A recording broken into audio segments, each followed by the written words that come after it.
Hi, my name's Simone. I've been using Mounjaro since the start of June 2025, but my weight loss journey has been going on much longer. In fact, it's been going on for 13 and a half years now, since February 2012. And yes, I was successful in losing weight. I managed to get from a weight of 14 stone down to 9.5 stone in 18 months. Took a lot of hard work and a lot of effort, but it's actually prepared me really well for my life after Mounjaro. And even during using Mounjaro, I've probably experienced many fewer side effects than other people who just continue to eat an unchanged diet. I think my first message is don't set yourself unrealistic expectations about your weight loss. If you've only lost £1 a week, that's absolutely fine. And if you were going to a slimming club, you'd be very happy with £1 a week. Don't compare yourself to other people who you may be seeing online, who have been talking about some massive weight losses. We're all very different people, and you won't know what their age is, you won't know what their height is, you won't know how mobile they are, and you won't know anything about them other than hearing that message that their weight loss has been greater than your weight loss. But learn instead to concentrate on how well you've done, because it's not how much weight you've lost in a week, it's how much weight you're losing consistently over a period of time. And that was a big lesson for me, was that losing weight takes time. It's not going to happen overnight. And in many respects, the slower you're losing your weight, the better the results will be. Especially if you're an older lady, you want your skin to return to how it was. It's going to have lost elasticity. There are going to be saggy, baggy bits, but you know, the best thing is you've lost weight. You've made yourself healthier. You've improved your mobility, and you've probably added some years to your life. My next message is to focus on nutrition. So many of the videos that you watch online and so many of the suppliers of a Mounjaro drug tell you to concentrate on protein. That's the number one message I get, is concentrate on the amount of protein that you're eating. Well, if you're eating a pretty balanced, full nutritional diet, you will be getting that protein. Don't be tempted to go to the supermarket and fill your trolley up with all those products that are aimed exactly at people like us, the people using Mounjaro or the people using the gym that are being given the message that protein is king. Those products are full of other things, such as artificial sweeteners, modified starch, I don't know. Just have a look at the list on the side of the ingredients and see what you're putting into your body. For me, those artificial sweeteners taste awful. They leave a horrible sort of aftertaste in your mouth. I eat full-fat Greek yogurt. It's lovely. You don't need much of it, and it's got lots of fat in it, which keeps you feeling fuller for longer. You'll probably feel more satiated than when you've eaten one of those high-protein yogurts that are full of those flavourings and artificial sweeteners. My next point is around other aspects of your life, away from what you're eating, away from Mounjaro. Are there other things in your life that are serving to make you unhappy? So it might be something simple like your home environment, which, you know, might need a bit of a declutter and a bit of a tidy to make you feel in a better place. It might be relationships, other aspects of your emotional health, or it might just be that you're an overthinker. I'm definitely not an overthinker. If anything, I'm probably could be accused of not thinking enough. But it serves me well. My emotional health is in a good place, and I managed to keep it in a good place. But if there are things that are within your remit to change, then work on those. You will see it makes a difference to how you feel about the whole weight loss journey. My next learning point was around moderating what I ate and also looking at portion control. So once upon a time, I would have just poured pasta into a pan and thought, oh, that doesn't look very much, and poured a bit more in. And once it was cooked, I would have thought, well, that's a big portion. Oh, well, I can't waste it. I'm going to eat it anyway.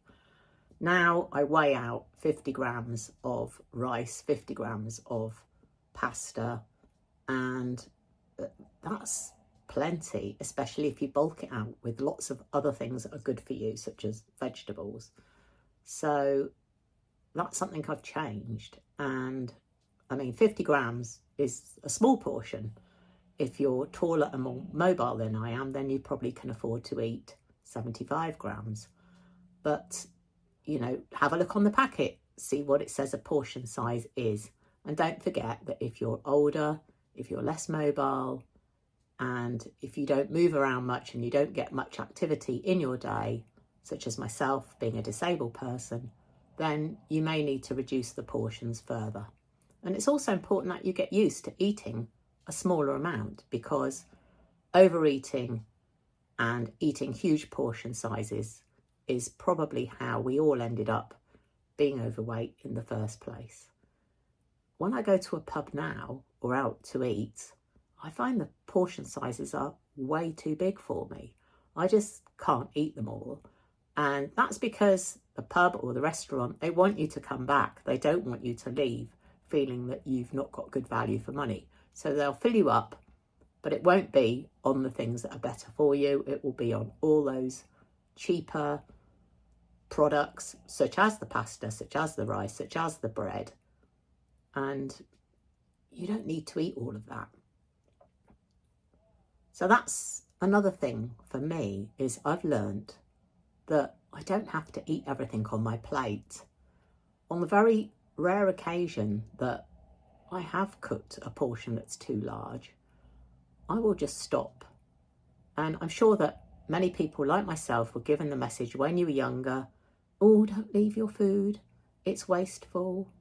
And, you know, we don't want to throw away food that's been cooked, etc. But whether it's in your belly or whether it's in the bin, the food is gone. The only difference is, if it's in your belly, it's going to contribute to making your weight loss journey more difficult. It's also fine to weigh out portions of the treats that you enjoy. So part of my journey has been not denying myself any of the things that I really like to eat, but perhaps just measuring out a small portion. So for example, if it's some Brazil nuts or if it's some peanuts, I can just weigh out a quantity into a small pot and be aware that I've eaten 30 grams. And I've also got an awareness of the calories that these foods contain, because during my 13 years, I've been logging all my food. I have been counting calories. That's been essential to my journey. It won't be essential to everybody's journey. If you can, do more exercise, move more, but I can't. So if you've got a big packet of peanuts and you take them through and sit in front of the television, open them up, you're just going to keep munching on those. They're really nice, they're really delicious, and before you know it, you've probably eaten about 100 grams or 200 grams of peanuts. But these are really highly calorific things. Crisps too. People are tempted into buying sharing bags, and you don't share them. You eat the whole lot to yourself. So that's dangerous. Keep enjoying your treats. Just learn that you can have a small amount each day. And that's the other thing for me, is I don't believe in overindulging. So if I've enjoyed my sweet treat or my Brazil nuts or whatever it is I'm enjoying, then that's it for the day. I will need to moderate going back and having extra.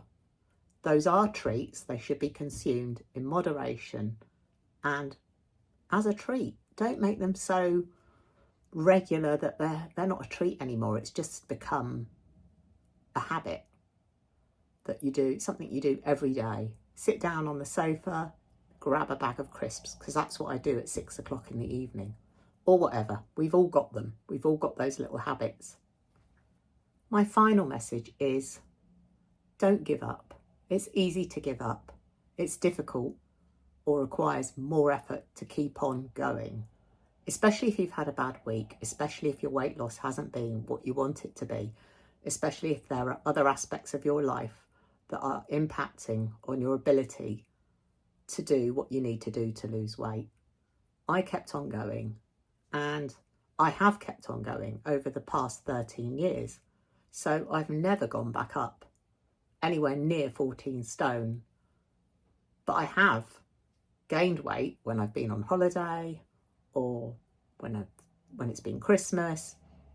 I've been eating more, I've been moving less, and I've been undoing all the good that I've been doing in previous months. I've learnt to change that behaviour, but also I've learnt not to give up. I don't fall by the wayside. I just pick myself up and keep on going.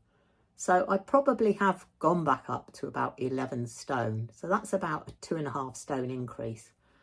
And my reason for moving to Mounjaro and using that as part of my weight loss journey has been because since the start of 2024, I'd slowly been increasing my weight, and it was getting to the point where I was quite worried that I could well end up at 14 stone. I was still logging my food. I was still eating to a calorie deficit. I was still doing my daily exercise. I can't do a lot of exercise, but what I do every day to keep myself mobile, to keep myself independent, and to keep myself well, because for me, having a physical disability, the mobility aspect of things means that I can manage to go to the toilet without help, get myself dressed without help, get myself showered without help. So it's more important for me than for other people. I'm 63 years old now, so it's only going to become more of a problem to me as I get older. My mobility will decrease. That happens to everybody, regardless of your abilities, regardless of your fitness levels. And I want to carry on being independent. I don't want that weight to come back. I remember what it was like to carry around that weight. I could barely stand, let alone walk. I can't walk far. My mobility is severely compromised by my disability. But these little legs of mine, as I've said, I'm only 4'8". They've served me well throughout my life. They've got me from A to B, albeit slowly, albeit with difficulty. I want to carry on, carrying on. And my last message is to you to just keep on going.